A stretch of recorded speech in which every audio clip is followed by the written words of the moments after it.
മട്ടന്നൂർ ഇരിക്കൂർ റോഡിൽ നായ്ക്കാലിയിൽ റോഡ് തകർന്ന ഭാഗത്തെ നിർമ്മാണ പ്രവൃത്തികൾ അന്തിമഘട്ടത്തിൽ.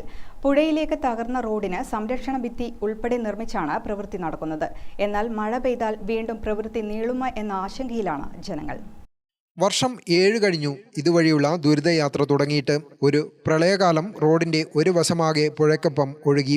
കഴിഞ്ഞ മഴയിലാകട്ടെ ദുരിതം ഇരട്ടിച്ചുകൊണ്ട് ബാക്കിയുണ്ടായ റോഡും നെടുകെ പിളർന്ന് പുഴയിലേക്ക് വീണു. ഇതോടെ ഏറെ നാൾ ഇതുവഴിയുള്ള യാത്ര പ്രതിസന്ധിയിലായി.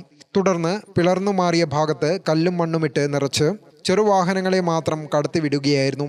ഓരോ മഴക്കാലത്തും ഭീതിയിൽ കഴിഞ്ഞ ജനങ്ങൾക്ക് ഇത്തവണ ആശ്വാസം നൽകാൻ റോഡ് പ്രവൃത്തി പൂർത്തീകരിച്ചു നൽകുമെന്നായിരുന്നു അധികൃതർ പറഞ്ഞിരുന്നത്.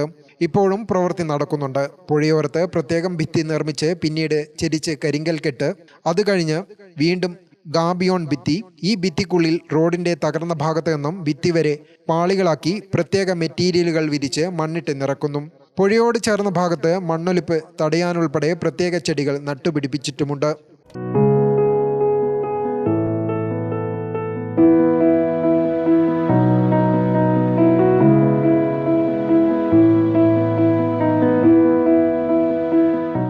നിർമ്മാണം നടക്കുന്നതിൻ്റെ ഭാഗമായി ഏപ്രിൽ 30 വരെ ഇതുവഴി ഗതാഗത നിയന്ത്രണം ഏർപ്പെടുത്തിയിട്ടുണ്ട്.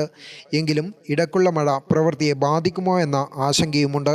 മഴ ശക്തി പ്രാപിച്ചാൽ അത് പ്രവൃത്തികളെ വലിയ തോതിൽ ബാധിക്കും.